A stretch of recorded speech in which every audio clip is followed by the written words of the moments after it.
जिन्ना साहब, जो रियासतें पाकिस्तान के साथ मिल रही हैं, उन्हें आपसे क्या मिलेगा?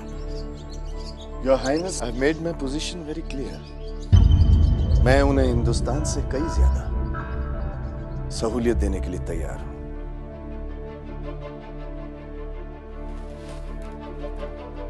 And Your Highness, आपके लिए मैं ये सादे कागज पर साइन कर रहा हूं। पाकिस्तान से शामिल होने के लिए जो शर्त आप इसमें डालना चाहते हैं, डाल लें।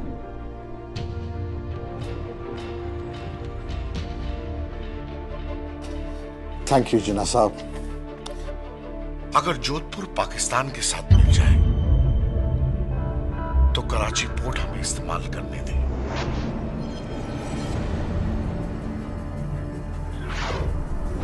हथियारों का फ्री इंपोर्ट हो। और सबसे अहम बात तो यह है कि हमारे जोधपुर से आपके सिंध के हैदराबाद जाने वाली रेलवे लाइन पर हमारा अधिकार है। Anything for you, Your Highness.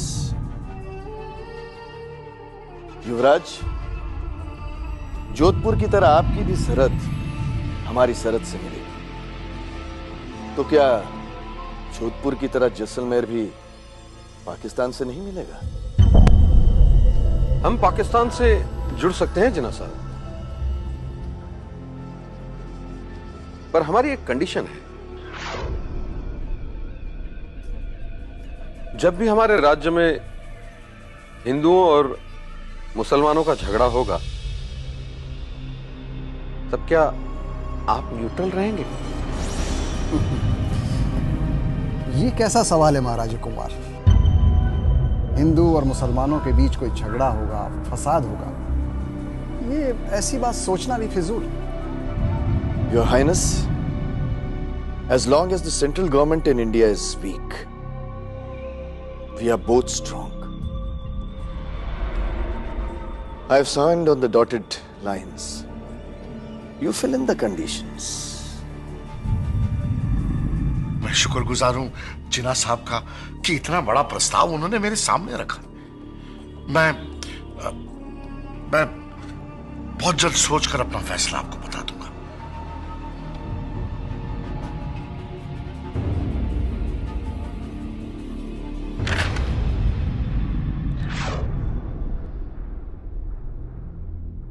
अगर पाकिस्तान बनाने वाले मोहम्मद अली जिन्ना ने यह कागज छीन न लिया होता तो क्या होता?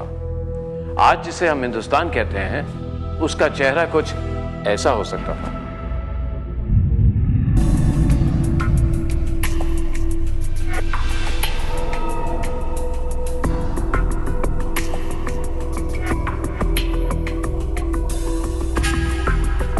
ये हिंदुस्तान के बनने की वो कहानी है जब तक कही नहीं गई।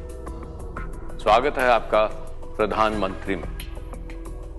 प्रधानमंत्री एक ऐसा कार्यक्रम जिसमें हम आपको वो कहानियां सुनाएंगे जिनका जिक्र किताबों में नहीं मिलेगा। आजाद हिंदुस्तान की वो कहानियां जो समझे बगैर, जो सुने बगैर हम अपने देश को पूरी तरह जान नहीं पाएंगे। पहले एपिसोड की शुरुआत करने के लिए चलते हैं आजादी से पहले, 3 जून 1947। आजाद भारत की शक्ल कैसी होगी, ये बात इसी दिन तय हुई। दिल्ली के ऑल इंडिया रेडियो में 3 जून 1947 को गहमा गहमी बढ़ गई। पता चला कि भारत के viceroy of governor general Louis Mountbatten आने वाले हैं। शाम को लॉर्ड लुई माउंट बैटन तो आए ही, उनके साथ थे जवाहरलाल नेहरू, बतौर सिखों के नेता सरदार बलदेव सिंह और मुसलमानों के लिए भारत का विभाजन कर अलग देश मांगने वाले Mohammad Ali Jinnah. It has been impossible to obtain full agreement on any plan that would preserve the unity of India. There can be no question of coercing any large areas in which one community has a majority to live against their will under a government in which another community has a majority. The only alternative to coercion is partition. आजादी के बाद दो देश बनेंगे, हिंदुस्तान और पाकिस्तान। इसका ऐलान सबसे पहले वायसराय माउंटबैटन ने किया और कांग्रेस इस बात से रजामंद है। उसका ऐलान जवाहरलाल नेहरू ने रेडियो पर किया। नेहरू के लिए एक बहुत इमोशनल लम्हा था। भारत के विभाजन का प्रस्ताव स्वीकार करते हुए मुझे खुशी नहीं हो रही। हाँ, मुझे इसमें संदेह भी नहीं है कि इस समय यही एक रास्ता है हमारे पास। भारत के किसी भाग का स्वेच्छा से संघ से बाहर रहने का प्रस्ताव हम सबको अखरेगा। फिर भी मैं इस निश्चय पर पहुंचा हूं कि दूरदृष्टि से भी मौजूदा फैसला ठीक है। जिस संयुक्त भारत के लिए हम लड़ते और काम करते आए हैं, भारत को बांट के दो मुल्क बनाने की इस योजना को, इस प्लान को माउंटबैटन प्लान कहा जाता है। लेकिन इस माउंटबैटन प्लान से ऐसे बहुत लोग परेशान होने वाले थे जो भारत को बिखरते, भारत को बंटते देख नहीं सकते थे। लेकिन इस ऐलान के एक दिन बाद ही इस कहानी में एक बहुत बड़ा मोड़ आया।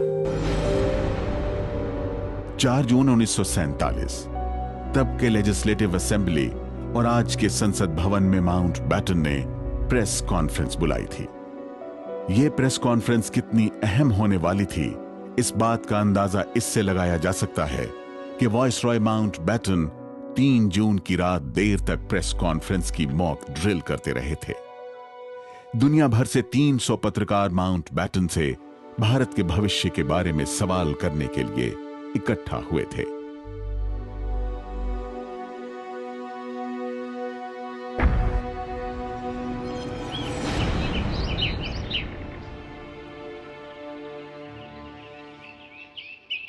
I sincerely mean it when I say that power will be transferred completely by 1947, where I've been June 1948. The date of transfer of power by Britain in India will be around August 1947. I have already bought my steamer ticket for August 15th. So, this will be the date of transfer.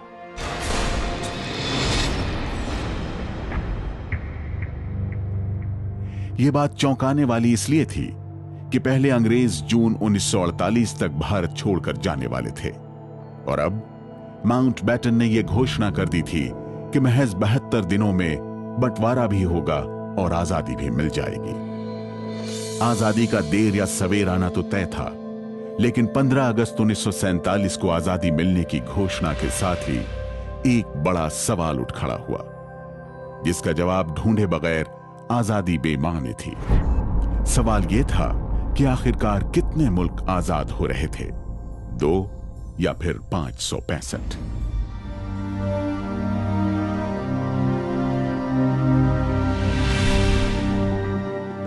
अगस्त 1947 15 अगस्त 1947 को 2 देश आजाद हो रहे थे, 2 या 565।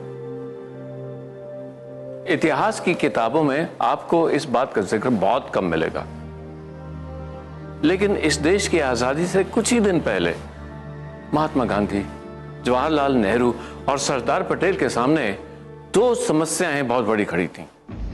पहली, इस सांप्रदायिक हिंसा को कैसे रोका जाए, और दूसरी, भारत के खूबसूरत चेहरे को बिगड़ने से कैसे रोका जाए। और ये दूसरी फिक्र का कारण था लैप्स ऑफ पैरामाउंटेंसी। एक तरफ तो हम ये सुनते आ रहे हैं कि अंग्रेजों ने पूरे भारत को एक सूत्र में बांध दिया था, फिर ये 565 अलग अलग देश की बात कहां से आई? दरअसल जिस ब्रिटिश इंडिया की बात हम कर रहे हैं, उसमें छोटे, मंझोले और बड़े सब मिलाकर करीब 565 रजवाड़े थे। इन रियासतों पर अंग्रेजों का परोक्ष शासन था।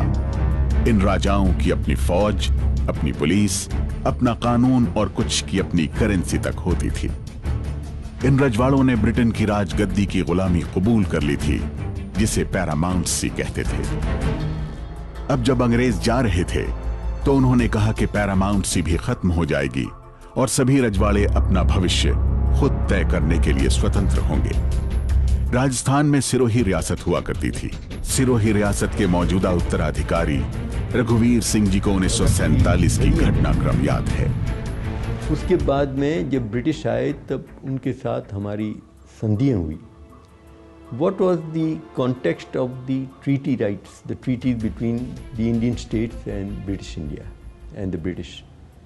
जैसे आप सिरोही स्टेट की ही ट्रीटी लें, signed in September 1823 with the British, वो क्या कहती है? It is a treaty of दोस्ती London, a treaty between two sovereign states, a treaty between two heads of state, and उसके अंदर it was a treaty of friendship on equal status, that Sirohi state will respect the British rule will respect Sirohi state, they will not interfere in each other's administration, and that British guarantees peace in India between Sirohi state and its neighboring states.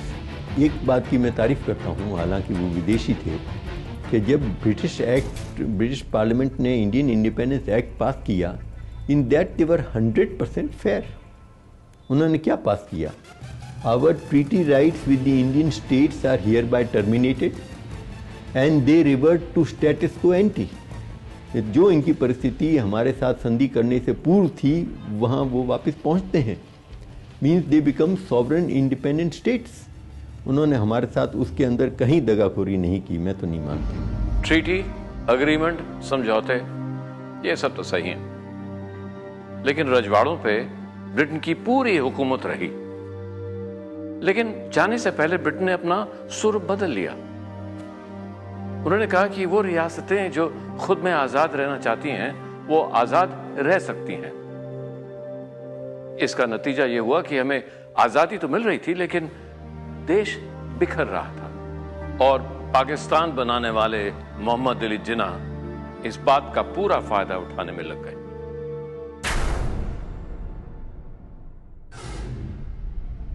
Sir, Nehru और कांग्रेस रियासतों की आजादी के हक में नहीं है। मुस्लिम league की क्या राय है इस बारे में?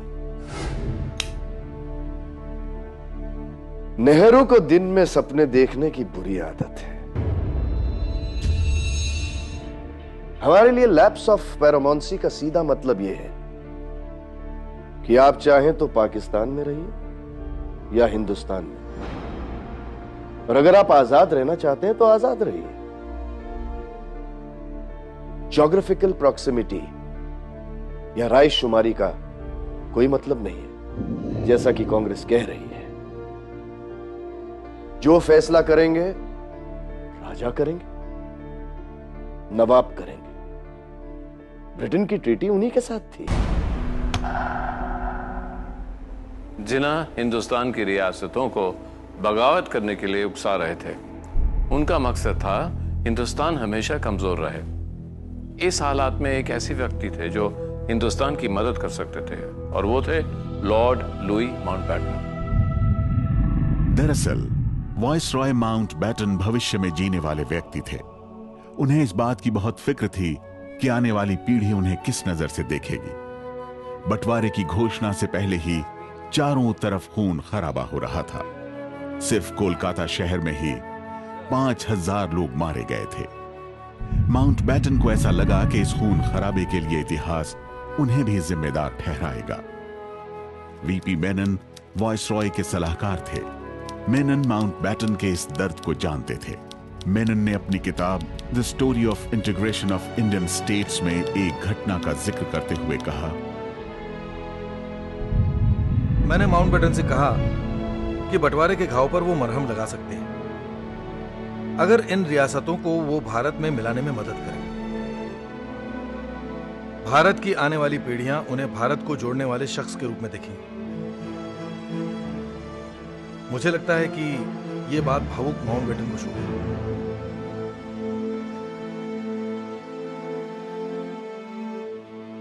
सर अभी तो हमने ट्रांसफर ऑफ पावर का ऐलान भी नहीं किया है और 8,000 से ज्यादा लोग मारे जा चुके हैं। अगर हमने इसे रोकने की कोशिश नहीं की तो आज की पीढ़ी तो क्या, आने वाली पीढ़ी भी हमें इसके लिए जिम्मेदार ठहराएगी। सर अभी तो सिर्फ पंजाब और बंगाल में ये राइट्स फैले, अगर प्रिंसली स्टेट में फैलेंगे तो हम क्या करेंगे? So I would suggest sir, you will have to intervene to stop any further fragmentation. You are suggesting that I transfer 560 princely states to the Dominion of India. I don't think Sardar Patel or Nehru or any other leader of India would accept these propositions. Sir जितना मैं इन leaders को जानता हूं उसके हिसाब से आपके किसी भी रोल से उन्हें कोई एतराज नहीं हो सकता। इनफैक्ट इंडिया को एक रखने के लिए ये लोग कुछ भी कर सकते। सर अगर आप इन राजाओं को डोमिनियन ऑफ इंडिया में लाने में सफल रहे तो हमारे हिंदुस्तान का भविष्य मजबूत रहेगा और आपके इस रोल के लिए हमारा हिंदुस्तान आपको हमेशा याद रखेगा। Let me think.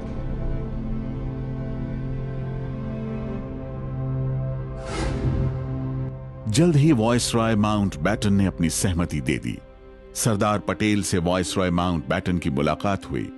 उधर जवाहरलाल नेहरू ने अपनी अंतरिम कैबिनेट से वॉइसरॉय माउंटबेटन को भारत सरकार और रियासतों के बीच मध्यस्थ बनाने की रजामंदी ले ली।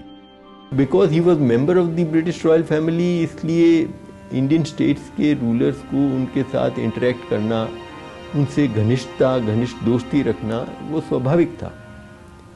And therefore they would rely more in him than in another Governor General or Viceroy.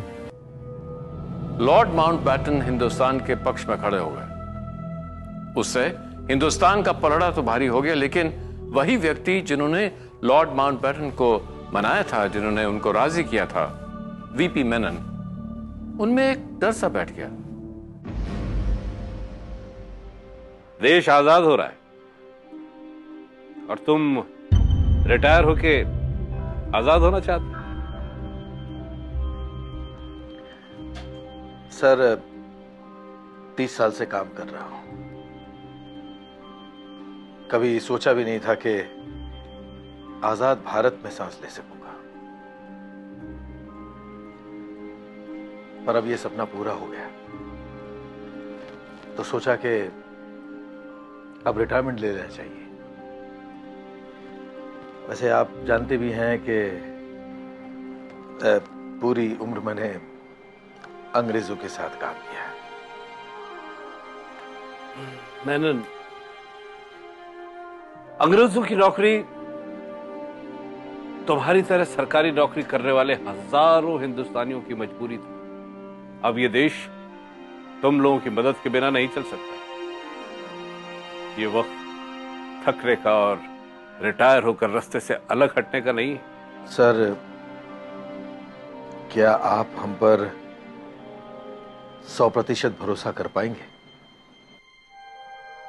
मैनन, तुम जानते हो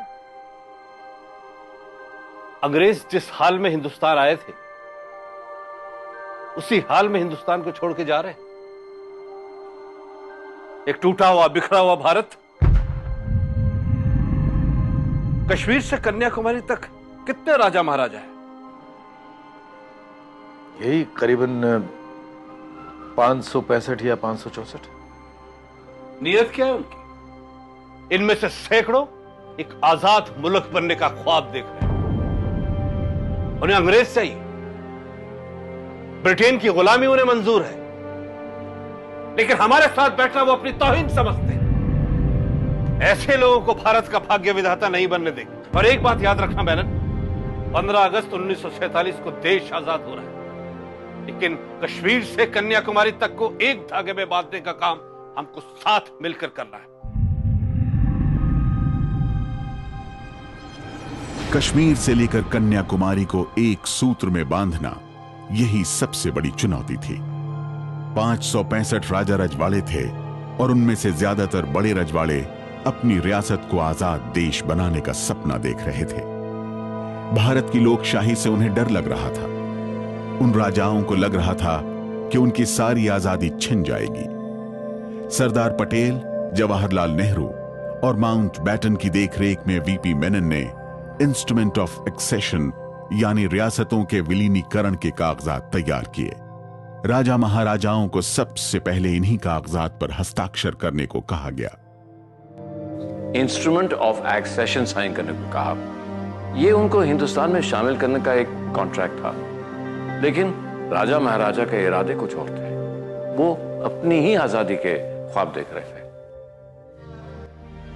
ये देखिए सुदूर दक्षिण का यह हिस्सा। तब ये त्रावणकोर था। 11 जून 1947 को त्रावणकोर ने खुद को आजाद संप्रभुता संपन्न देश बनाने का ऐलान कर दिया। आज की ताजा खबर, प्रवीण कौन आजाद हो गया। आज की ताजा खबर, आज की ताजा खबर, प्रवीण कौन आजाद हो गया।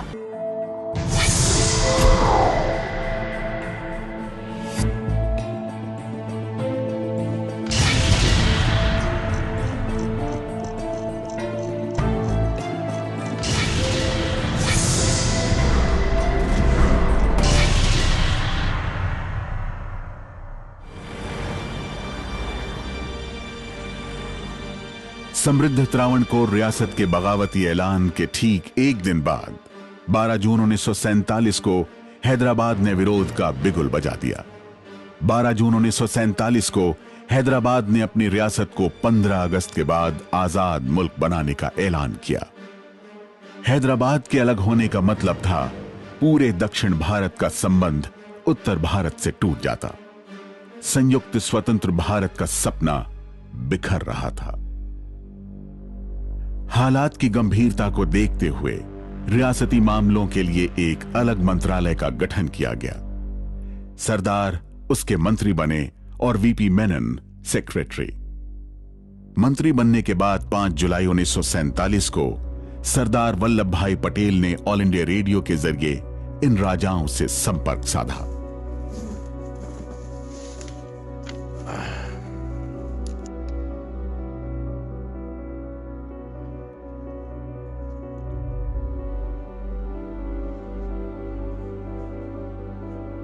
ये बस एक संयोग है कि कुछ लोग रियासतों में रह रहे हैं और कुछ ब्रिटिश इंडिया में, लेकिन हमारा खून एक है और हमारे हित भी एक ही है। हमें टुकड़ों में कोई नहीं बांट सकता।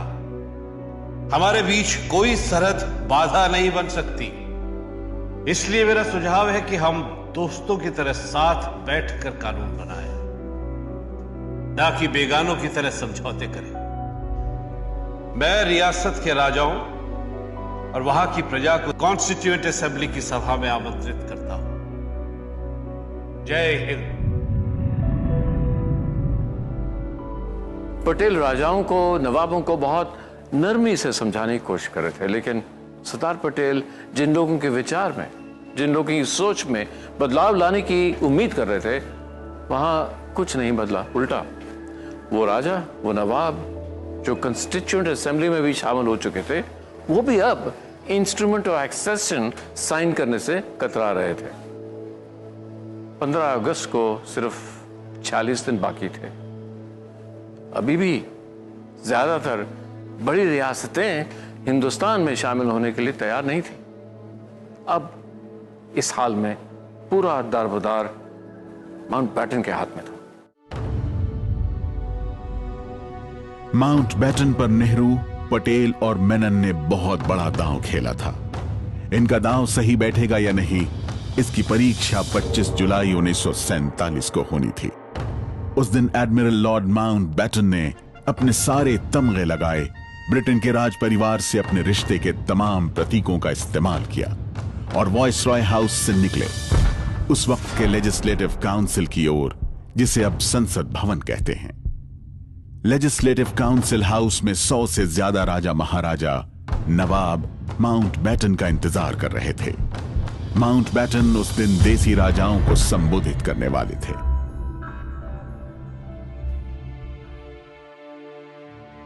This is perhaps the last meeting which I am going to have with the Chamber of Princes. The date of transfer of power has been fixed for 15th of August. You must act fast.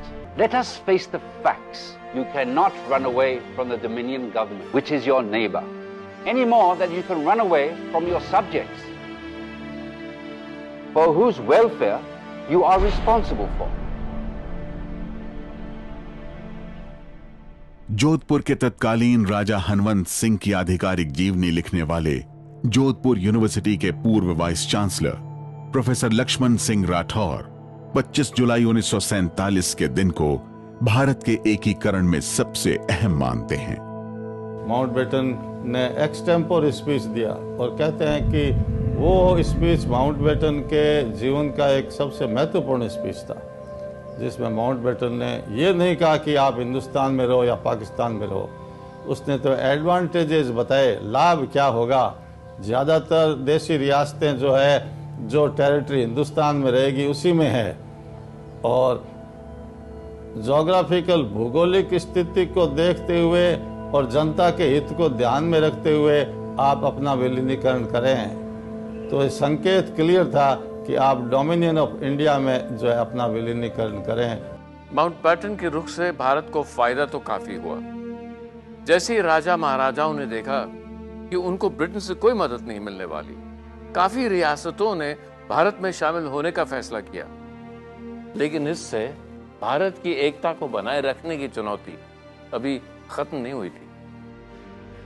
देश की सबसे समृद्ध रियासत हैदराबाद ने अपनी आजादी का ऐलान 12 जून को कर दिया था। हैदराबाद के निजाम के तेवर अभी भी नहीं बदले थे। भोपाल के नवाब का बगावती रुख उन्हें पाकिस्तान की तरफ खींच रहा था, और पश्चिम में जूनागढ़ और जोधपुर ने नींद हराम कर रखी थी। जोधपुर तो वो रियासत थी जिसकी सीमा प्रस्तावित पाकिस्तान से लगती थी। 2 अगस्त आते आते जोधपुर के तेवर बदल गए थे।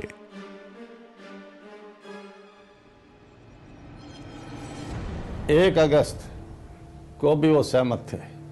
अभी परिवर्तन क्यों आया? 2 अगस्त से आया परिवर्तन आया।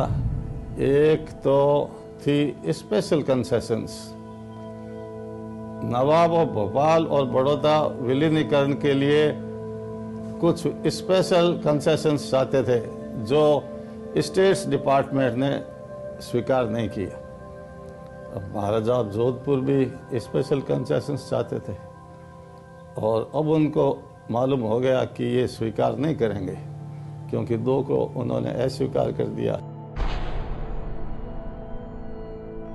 देश आजाद होने वाला था।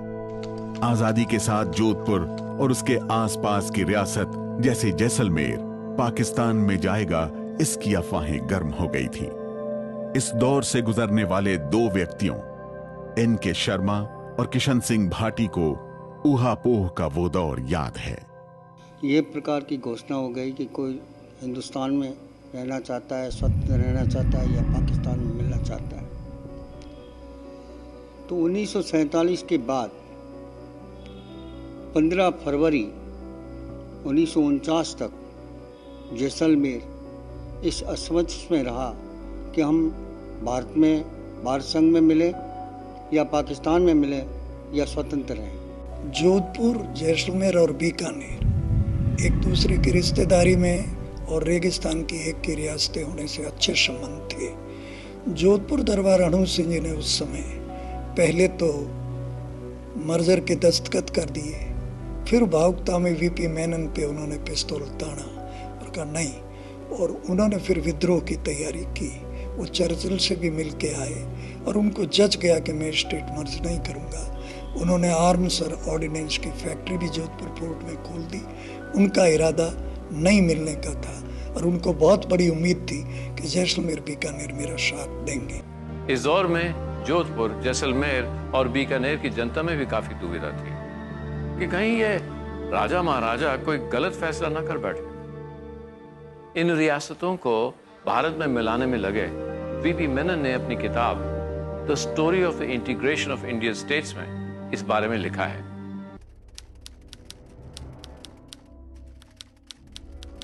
जोधपुर महाराज हनुमान सिंह को रास्ते पर लाना मुश्किल बना हुआ था। जिन्ना और मुस्लिम लीग के दूसरे लीडरों से उनकी बैठक हुई। इस तरह की आखिरी मुलाकात में महाराज हनुमान सिंह जैसलमेर के युवराज महाराज कुमार गिरधर सिंह को साथ ले गए,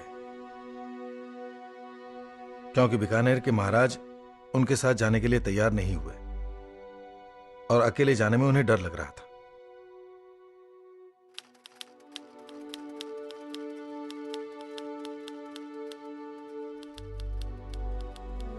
अपॉइंटमेंट कौन दे? नवाब भोपाल से बात की और नवाब भोपाल से बात करने से उसने उसी दिन 6 अगस्त को जिन्ना से मुलाकात कराई और आफ्टरनून में कराई। तो ये कौन गए थे? जोधपुर महाराजा नवाब ऑफ भोपाल और जैसलमेर महाराज कुमार। जिन्ना साहब, जो रियासतें पाकिस्तान के साथ मिल रही हैं, उन्हें आपसे क्या मिलेगा? Your Highness, I've made my position very clear. मैं उन्हें हिंदुस्तान से कई ज्यादा सहूलियत देने के लिए तैयार हूं।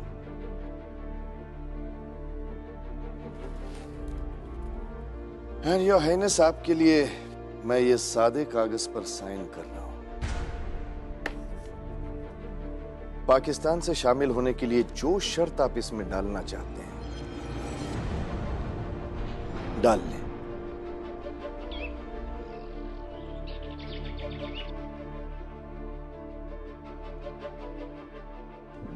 जिन्ना साहब, हिंदुस्तान के साथ हमारे मारवाड़ की महान रियासत के मिलने पर हमें इन कांग्रेसियों के साथ दिक्कत होगी। अगर जोधपुर पाकिस्तान के साथ मिलता है तो हमारी कुछ मांगे होंगी।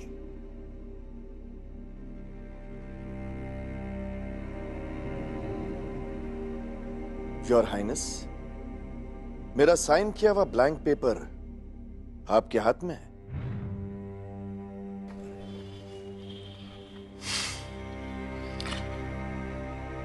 जिन्ना साहब, अगर जोधपुर पाकिस्तान के साथ मिल जाए तो कराची पोर्ट हमें इस्तेमाल करने दें।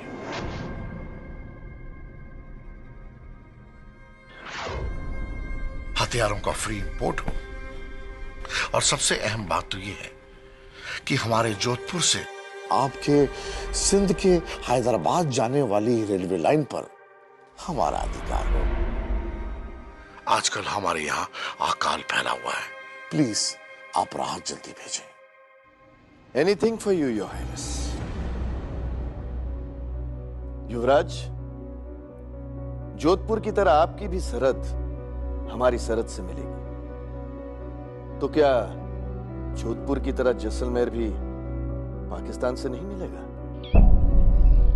हम पाकिस्तान से जुड़ सकते हैं जिन्ना साहब, पर हमारी एक कंडीशन है। जब भी हमारे राज्य में हिंदुओं और मुसलमानों का झगड़ा होगा,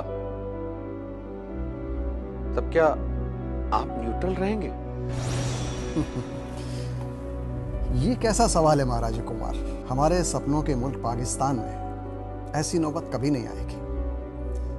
ये झगड़ा, ये फसाद जो आप देख रहे हैं, ये कांग्रेस ने फैलाया, और महाराजा जोधपुर को नीचा दिखाने में कांग्रेस ने कोई कसर नहीं छोड़ी। हिंदू और मुसलमानों के बीच कोई झगड़ा होगा, फसाद होगा, ये ऐसी बात सोचना भी फिजूल है। Your Highness, as long as the central government in India is weak, we are both strong. I have signed on the dotted lines. You fill in the conditions.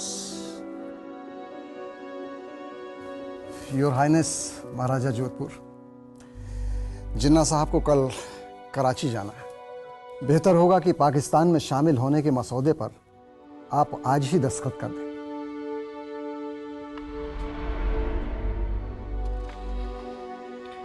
मेरे पास आप लोगों के शुक्रिया अदा करने के अलावा कोई लफ्ज नहीं, लेकिन जिन्ना साहब, हमारा राज्य 36,000 वर्ग किलोमीटर में फैला हुआ है। 50 से भी ज्यादा जागीरदार हैं और राजमाता भी तो है ना। मुझे उनसे सलाह लेनी होगी और मैं शुक्रगुजार हूं जिन्ना साहब का कि इतना बड़ा प्रस्ताव उन्होंने मेरे सामने रखा। मैं बहुत जल्द सोचकर अपना फैसला आपको बता दूंगा।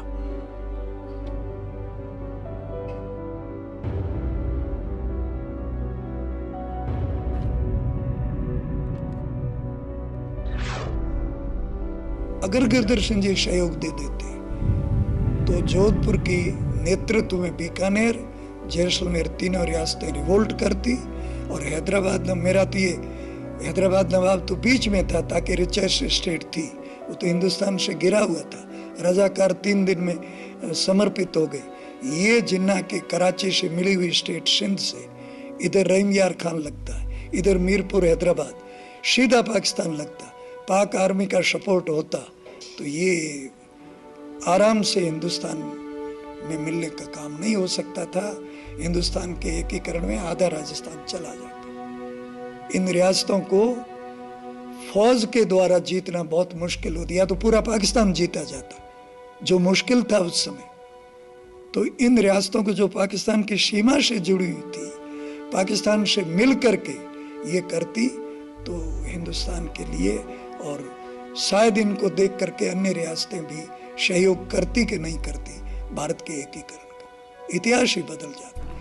6 अगस्त 1947 जोधपुर का 36,000 स्क्वायर किलोमीटर पाकिस्तान के हाथ जाने वाला था। सोचिए, अगर ऐसा होता तो हिंदुस्तान की ज्योग्राफी, उसका भूगोल कैसा दिखाई देता। मेनन के मुताबिक जोधपुर को पाकिस्तान से मिलाने के लिए जिन्ना और महाराज हनवंत सिंह की कई मीटिंग्स हुई, लेकिन महाराज हनवंत सिंह के बायोग्राफी लिखने वाले इस बात को नहीं मानते।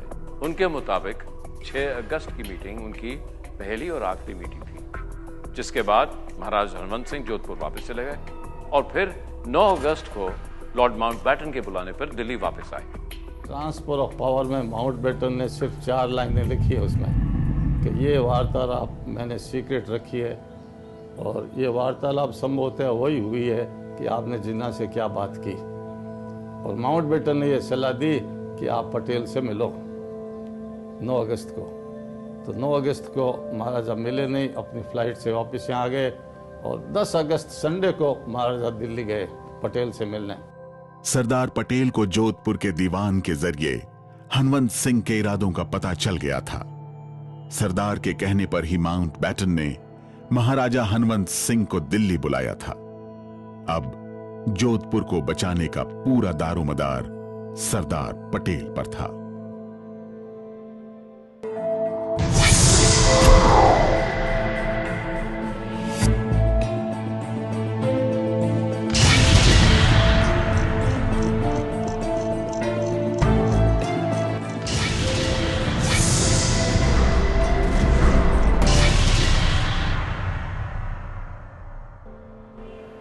योर हाइनेस, मैंने सुना कि आप लॉर्ड माउंटबेटन से मिले। जी सरदार साहब। क्या बात है? कुछ खास बात है। मैंने ये भी सुना कि आपकी मुलाकात जिन्ना से हुई और आप स्वतंत्र रहना चाहते हैं। ठीक सुना। Well, I have no comments to make your highness. आप अलग रहकर स्वतंत्र रहना चाहते हैं, ठीक है। लेकिन आपके फैसले से अगर जोधपुर वासियों ने बगावत कर दी तो भारत सरकार से किसी भी तरह की उम्मीद मत रखिएगा।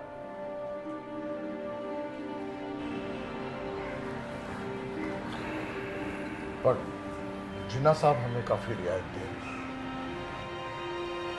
तो सारी रियायतें हम भी दे सकते हैं,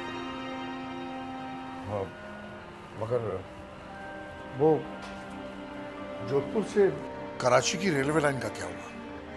अगर वो काम नहीं हुआ तो हमारा व्यापार ठप हो जाएगा। हम जोधपुर को कच्छ के बंदरगाह से जोड़ देंगे, आपके रेवेन्यू में कोई फर्क नहीं आएगा। देखो हनवंत, तुम्हारे पिता उमेश सिंह जी मेरे बहुत अच्छे दोस्त थे और वो तुम्हें मेरी देखरेख में छोड़ के गए। चीनी लोगे? चीनी। अगर तुम सही रास्ते पे नहीं आए तो समझो तुम्हें अनुशासन में लाने के लिए मुझे पिता के रोल में उतरना पड़ेगा। नहीं, आपको ऐसा करने की कोई जरूरत नहीं। दरअसल मैं खुद लॉर्ड माउंटबेटन के पास जाऊंगा और इंस्ट्रूमेंट ऑफ एसेशन पर साइन कर दूंगा। सरदार पटेल के सामने तो महाराजा ने कह दिया कि वो भारत में शामिल होने के लिए तैयार है, लेकिन बात वहां खत्म नहीं हुई। जो सवाल भारत की एकता पे जोधपुर ने उठाए थे वो एक बार फिर खड़े हो गए।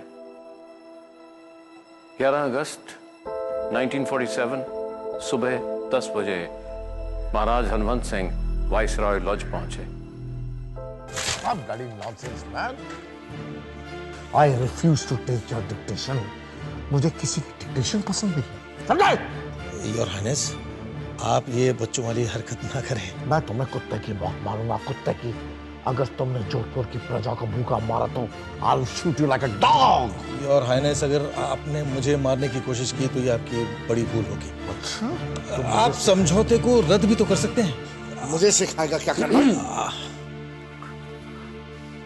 May I ask what is going on here?